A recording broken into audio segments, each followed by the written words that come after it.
क्या हो जब कातिल ऐसी प्लानिंग करे कि उसके ज़हन में ये चीज़ हो कि पुलिस कभी मेरे तक पहुंच ही नहीं सकती। वो हर तरह से अपना केस परफेक्ट करे, हर तरह से अपने आप को बचा के रखे, लेकिन पुलिस 2 दिन में केस को हल करके सामने रख दे और कातिल हैरान रह जाए कि ये सब कुछ कैसे हो गया। नाजरीन, 12 दिसंबर 2021 का दिन होता है। महाराष्ट्र के रायगढ़ में एक महादम इलाका होता है। ये पहाड़ी इलाका होता है, टूरिस्ट प्लेस होता है। यहाँ पे लोग घूमने फिरने आते हैं। यहाँ पे कोई गाड़ियां वगैरह नहीं चलती, कोई रक्शे मोटरसाइकिल वगैरह नहीं चलते, बल्कि यहाँ पे एक रेल होती है। रेलगाड़ी छोटी होती है, इसमें लोग बैठ के पहाड़ी इलाके की सैर वगैरह करते हैं। और यहाँ के जो लोग होते हैं उनकी कमाई का जरिया सिर्फ होटल वगैरह होते हैं। उन लोगों ने छोटे छोटे होटल बनाए होते हैं। वहाँ पे उन लोगों ने छोटे छोटे रूम बनाए होते हैं। जो लोग घूमने आते हैं उनको वो रूम देते हैं और इनसे अपना गुजर बसर कर रहे होते हैं। नाजरीन, एक होटल होता है कि वो आबादी के इलाके से जरा हट के होता है। जो लोकेशन सही होती है, आके ज्यादा टूरिस्ट रुकते हैं उनसे जरा वो हट के होता है, इसलिए ज्यादा लोग वहाँ पे आके उस होटल में नहीं रुकते। और यहाँ पे गाहक को अपनी तरफ मुतवज्जो करने का एक और तरीका होता है कि ये लोग सुबह का नाश्ता फ्री देते हैं। ऐसे ही 12 दिसंबर 2021 का दिन होता है। सुबह 9 बजे का टाइम होता है कि पराठे वगैरह तैयार हो जाते हैं। सभी रूम वालों को जगाया जाता है, उनको पराठे वगैरह सर्व किए जाते हैं। सारे लोग आते हैं, फ्री में नाश्ता लेते हैं, लेकिन एक रूम वाले अपना रूम का दरवाजा नहीं खोलते। होटल की जो मैनेजमेंट होती है वो काफी परेशान हो जाती है कि हम तो नाश्ता फ्री दे रहे हैं, लेकिन ये कौन लोग हैं जो नाश्ता फ्री भी नहीं लेने आए। खैर, वो ज्यादा नहीं करते कुछ भी, उनको उनके हाल के ऊपर ही छोड़ देते हैं और ऐसे वक्त गुजरता रहता है। सुबह 9 बजे नाश्ते के बाद दिन के 12 बज जाते हैं। 12 बजे अक्सर ये लोग होते हैं जो नाश्ता वगैरह करते हैं। घूमने फिरने वाले लोग नाश्ता करने के बाद निकल जाते हैं और जो होटल मैनेजमेंट होती है वो 12 बजे सफाई वगैरह का काम करती। आज भी ऐसे होता है, 12 बजे भी वो रूम नहीं खुलता। ये लोग काफी परेशान होते हैं कि 12 बज गए, ये लोग रूम अभी भी नहीं खोल रहे। वो दरवाजा खटखटाते हैं, लेकिन आगे से कोई बंदा दरवाजा नहीं खोलता। खैर, वो दूसरी चाबी लेके आते हैं काफी देर बाद और दरवाजा खोल के अंदर जाते हैं। जब अंदर जाते हैं तो वो लोग हैरान रह जाते हैं। होटल का मालिक भी साथ होता है, बाकी मैनेजमेंट भी साथ होती है। क्या देखते हैं कि रूम को बड़े अच्छे तरीके से साफ किया गया, साफ सुथरा करके कोई यहाँ से चला गया। रूम का दरवाजा बंद है, लॉक है, लेकिन अंदर जो रहने वाले कोई है ही नहीं। वो लोग किधर चले गए? अब ये लोग चेक कर रहे होते हैं। चेक करते करते वॉशरूम में जाते हैं, यहाँ पे तो कोई नहीं है, वहाँ पे भी कोई नहीं होता, लेकिन वॉशरूम में खून के छींटे वगैरह लगे होते हैं। ये जब ये चीज नोटिस करते हैं तो ये चेक करना शुरू कर देते हैं कि कहीं पे कोई कांड तो नहीं हो चुका। चेक करते करते ये बेड के नीचे वाली साइड देखते हैं तो वहाँ पे एक लड़की की डेड बॉडी पड़ी होती है। इनकी चीखें निकल जाती है। पुलिस को मंगवाया जाता है। ये महादम की पुलिस आती है, आके उस डेड बॉडी को बाहर निकालती है। उस डेड बॉडी का सर नहीं होता, सर गायब होता है और लड़की ने कोई कपड़े वगैरह भी नहीं पहने होते, बिल्कुल नंगी हालत में होती है। अब पुलिस जो होती है रजिस्टर चेक करती है कि ये लोग कौन थे। 11 दिसंबर का रजिस्टर में इनकी एंट्री होती है। यहाँ पे नाम लिखा होता है अमजद खां और रुबीना बेगम। अब लड़की की लाश तो पड़ी हुई है लेकिन उसका सर नहीं है। होटल मैनेजमेंट जो होती है उन लोगों ने यहाँ पे रजिस्टर के ऊपर आईडी कार्ड भी नहीं लिखा होता। यहाँ पे ये होता है कि ये घूमने फिरने वाला इलाका होता है, आईडी कार्ड वगैरह तो लिखा जाता है, लेकिन कुछ होटल वाले ऐसे होते हैं जो आईडी कार्ड वगैरह नहीं भी लिखते। तो ये होटल वाले ने नहीं लिखा होता, लेकिन एक एड्रेस लिखा होता है जो यहाँ से 37 किलोमीटर दूर अमरनाथ का एड्रेस होता है। अब नाजरीन, पुलिस वाले जो होते हैं चेक करना शुरू कर देते हैं कि ये अमजद खान और रुबीना बेगम कौन है। तो इस होटल में कैमरे भी नहीं लगे होते, लेकिन इसके जो हटके होटल होते हैं और बाकी नाके वगैरह होते हैं वहाँ पे कैमरे लगे होते हैं। तो चेक करते करते एक लड़की और एक लड़का नजर आते हैं जिन लोगों ने मास्क पहना होता है। तो जब होटल मैनेजमेंट को दिखाया जाता है वो कहते हैं यही लड़की है। लड़की और लड़के को देखने के बाद पुलिस वाले नोटिस करते हैं कि ये कौन है, किधर से आए। पीछे पीछे चेक करते करते एक नाके के ऊपर पीछे से ये नजर आ जाते हैं। नजर आने के बाद ये होटल की तरफ आ रहे होते हैं। होटल में रूम बुक करवाते हैं, रुकते हैं। अगले दिन ये सुबह सुबह लड़का अकेला ही बाहर निकलता है, लड़की साथ नहीं होती। पुलिस वाले पीछे कैमरों से नोटिस करते रहते हैं ये किधर जाता है। ये सुबह सुबह भोर का टाइम होता है कि ये जंगल की तरफ जा रहा होता है। यहाँ पे कोई आबादी नहीं होती, कोई बंदा वहाँ पे नहीं जाता। इतनी सुबह सुबह अंधेरा हल्का हल्का होता है, लेकिन ये बंदा जा रहा होता है। पुलिस वाले आगे से आगे वाला कैमरा चेक करते जाते हैं। जो एंड वाला कैमरा होता है उसमें ये नजर आता है कि ये लड़का जंगल की तरफ चला गया है और इसने एक बैग भी पहना हुआ है। इसके साथ जो लड़की होटल की तरफ गई थी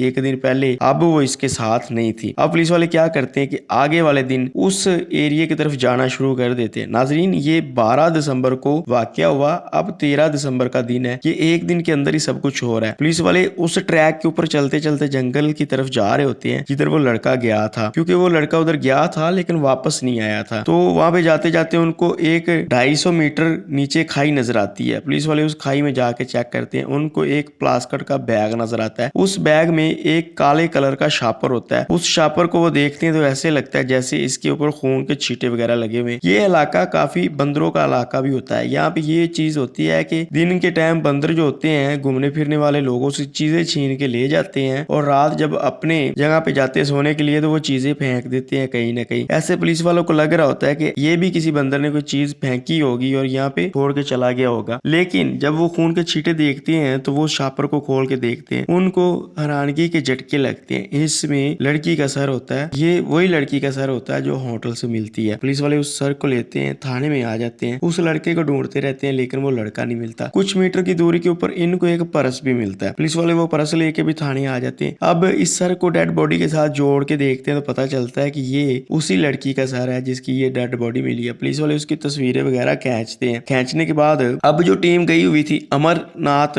इनकी लोकेशन का पता करने, तो पता चलता है कि ये लोकेशन भी फेक है। वहाँ पे इस अमजद खान नाम का और रुबीना बेगम नाम की कोई लड़की और लड़का नहीं रहते। अब पुलिस वाले कंफ्यूज थे कि पता कैसे चलेगा। दूसरी तरफ ये बैग जो मिलता है वहां से उसकी भी तलाशी लेते हैं, और जो लड़की का पर्स मिलता है उसकी भी तलाशी लेते हैं। लड़की के पर्स से इनको और तो कुछ नहीं मिलता, मेकअप का सामान वगैरह मिलता है और साथ एक मेडिकल की पर्ची मिलती है, मेडिसिन वाली, जिसमें दवाइयाँ लिखी होती है। वहां पे गोरगांव मुंबई का पता लिखा होता है। वो जो पर्ची होती है वो गोरगांव मुंबई के मेडिकल स्टोर की पर्ची होती है। अब पुलिस वाले उस पुलिस से राब्ता करते हैं, गोरगांव की पुलिस से, उनसे पूछते हैं कि इस मेडिकल स्टोर वाले से पता करके हमें बताओ। पुलिस वाले उनसे भी पता करते हैं। एक ऑफिसर के ज़हन में आता है कि जो मिसिंग लड़कियां हैं उनके बारे पता किया जाए। लिहाजा गोरगांव की पुलिस से राब्ता करके जो इधर की मिसिंग लड़कियां होती हैं उनसे राब्ता किया जाता है कि कौन कौन लड़कियां मिस हुई हैं। तो यहाँ पे चेक करते करते एक लड़की का नाम सामने आता है जो इस इलाके से मिस हुई होती है। उसका नाम होता है पूनम पाल। अब पुलिस वाले पूनम पाल के घर वाले से राब्ता करते हैं और वहां पे जाके उनसे पूछ-गुछ करते हैं। वो कहते हैं कि ऐसे 11 दिसंबर को हमारी बेटी घर से निकली अपने पति को मिलने के लिए, उसने घूमने फिरने जाना था लेकिन वो वापस नहीं आई और 13 दिसंबर को हम लोगों ने ये FIR करवाई। आज था दिन 14 दिसंबर का। पुलिस वाले जो होते हैं इसके घर वालों को ये तस्वीर दिखाते हैं। वो तस्वीर देखते हैं और फौरन पहचान जाते हैं कि ये हमारी बेटी पूनम पाल ही है। पुलिस वाले जो होते हैं अब इनसे पूछ-गुछ करते हैं कि वो लड़की किधर गई थी। तो वो बताते हैं कि मुंबई 2021 में इसकी हमने शादी करवाई है। तो इसके पति का नाम होता है राम शोशाल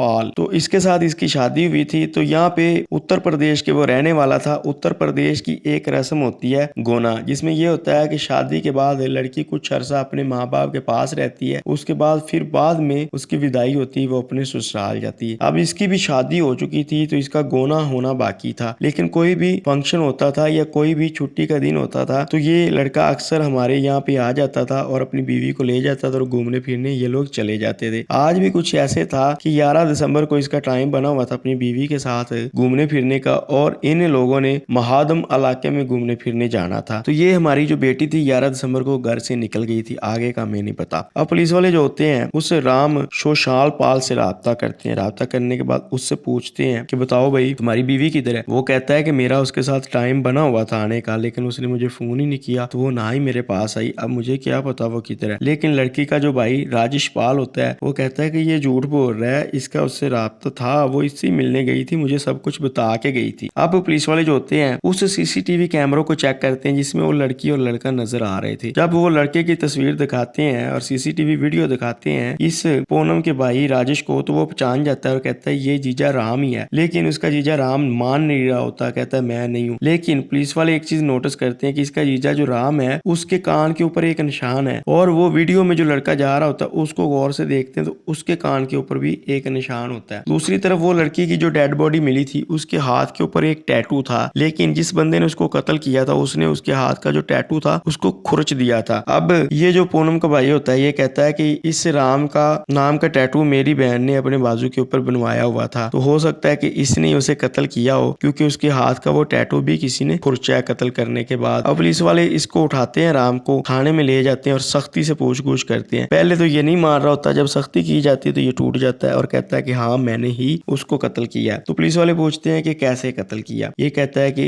हमारा जब 11 दिसंबर को टाइम बना तो मैंने काफी दिन पहले ही उसे बता दिया था कि घर से निकलने के बाद तुमने दिन 11 बजे इस स्टॉप के ऊपर आ जाना है। ये उस स्टॉप के ऊपर आ गई तो मैंने अपने घर में मोबाइल बंद किया और अपने घर वालों को बोला कि मैं घूमने फिरने जा रहा हूँ, इसलिए बिजी हो जाऊंगा, तो मुझे तुम लोगों ने फोन नहीं करना, और मोबाइल घर रख के चला गया। तो इसको अपने साथ लेके मैं यहाँ महादम इलाके में गया। रात मैंने ये सोई हुई थी, इसका गला दबाया और मुंह बंद करने के बाद इसको लेके आ गया वॉशरूम में और इसका गला वहां पे काट दिया और इसका सर उतार लिया। सर उतारने के बाद इसके सर को प्लास्टिक के शापर में डाला और 3 शापर ऊपर नीचे चढ़ा दिए ताकि कोई जानवर इसको खराब ना कर दे, और एक प्लास्टिक के बैग में भर के होटल से निकल गया और वहां पे जाके जंगल के इलाके में फेंक दिया। अब पुलिस वाले इससे वजह पूछते हैं कि ऐसी क्या वजह थी कि तुमने इसको कत्ल कर दिया। तो वो वजह बताता है कि जब मई में मेरी इससे शादी हुई, शादी होने के बाद जब हमारी मुलाकात होती थी, एक दिन मैंने ऐसे ही इससे पूछा कि शादी से पहले तो तुम्हारी कोई लवर वगैरह नहीं था, तुम किसी और से मोहब्बत करती थी या तुम्हारा बॉयफ्रेंड? तो ये कहती है कि मेरे दोस्त तो थे कुछ लोग, कुछ लड़के, लेकिन कोई सीरियस नहीं था, मैं किसी के साथ भी सीरियस नहीं थी। तो इस वजह से इसके ज़हन में ये शक बैठ जाता है कि मेरी ये बीवी जो है इसका किरदार ठीक नहीं था। अब पुलिस वाले इससे कोई खास वजह पूछते हैं कि बताओ तुम्हारे पास उसकी कुछ चैट थी या तुमने उसको किसी के साथ पकड़ा था या किसी के साथ उसका नंबर वेटिंग के ऊपर जाता था, किसी लड़के के साथ वो राब्ते में थी। लेकिन ऐसी कोई चीज भी इसके पास नहीं होती, कोई भी सबूत इसके पास नहीं होता। बस इसको शक होता है कि मेरी बीवी का किरदार ठीक नहीं है, वो एक बात करती है। लेकिन इस लड़की का भाई जो राजेश होता है वो कहता है कि ऐसी कोई बात नहीं थी, मेरी बहन का किसी के साथ कोई चक्कर नहीं था, ये जो राम था ये दहेज के लिए मेरी बहन को तंग करता था। इसका बहनोई और इसकी बहन और इसकी जो माँ भी थी वो भी हमारे थे